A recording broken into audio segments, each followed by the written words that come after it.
Okay, so picture this, right?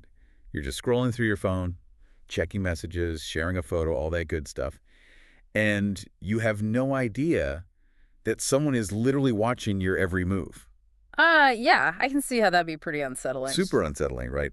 And every keystroke, every single file, location ping, Mm. someone else can see all of it. Sounds like a, bad spy movie or something. But sadly, that's actually the reality for a lot of people dealing with government spyware. And so that's kind of what we're diving deep into today. Definitely a hot topic, especially with that thing with the Department of Homeland Security. You mean the $2 million contract? Exactly, the one for Graphite, that spyware tool, the one developed by that Israeli firm Paragon. Graphite. Yeah, Yeah. Doesn't exactly sound, all that menacing or anything, huh? definitely not. But what we're talking about is software that's designed to basically crack the encryption protecting messaging platforms that people use Oh. for their privacy, like Telegram and Signal. Yeah, exactly. The platforms people choose because they want, well, they want privacy. Right, exactly. So it begs the question that is this really a necessary tool for, national security and all that?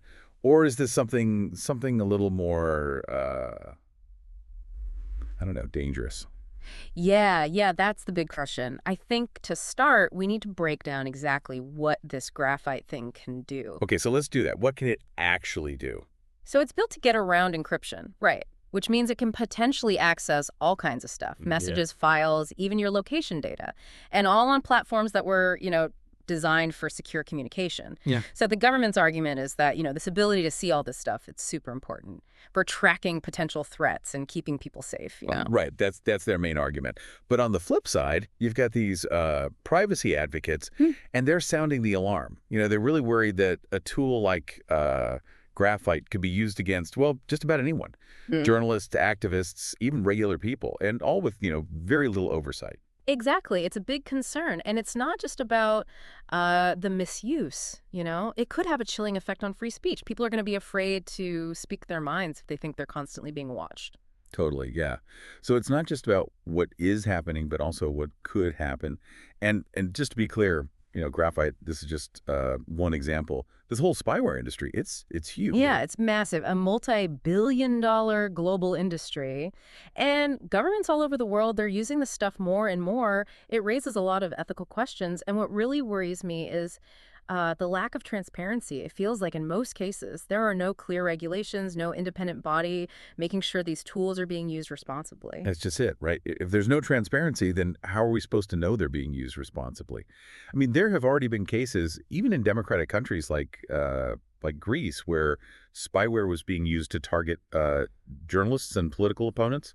Yeah, Greece is a perfect example. It shows that even in a democracy, you can have this stuff used to, suppress people speaking out against the government, and that Yeah. undermines freedom. It creates this environment where people are afraid to criticize those in power, and if it can happen there, who's to say it can't happen here? Yeah, Yeah. that's a pretty scary thought, and especially when you consider, what the future holds for U.S. spyware policies. Things are changing all the time. Hmm. It's really hard to say if there's going to be more regulation or if these tools are going to be even more widely used. And the implications of that go way beyond just, tracking potential criminals. Oh, for sure. Like, think about how this could impact all those important debates we have. Like, what if they're using spyware to get information on activists who are working on, immigration or reproductive rights? That Wow. stuff could influence decisions in ways that we're not even aware of. Yeah, exactly. It's like this potential for being watched. It's just lurking beneath the surface of so many parts of our lives, Mm. which kind of brings us back to the listener, right? Okay. Because you might be thinking, well, I'm not doing anything wrong. I have nothing to hide. But experts are warning that surveillance, it often happens in secret. You could be put on a watch list for all sorts of reasons, and you might never even know it. Absolutely, and that's what makes it so disturbing. I read this quote from a privacy advocate that was really powerful. They said, and I'm paraphrasing here, but they said, "You might think you're not one of the people who needs to worry about this, but you really don't know if you've ended up on some list, or if your family has. Everyone should be worried."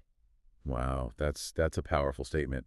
And it really gets to the heart of the issue here. Yeah. Because what does it say about our democracy if we just allow governments to use these invasive tools all the time? Where do we even draw the line between security and freedom? Yeah, that's the big question, isn't it? I mean, spyware is often presented as a necessary evil, right? Mhm. Like it's something we need to fight terrorism and keep everyone safe. But at what cost?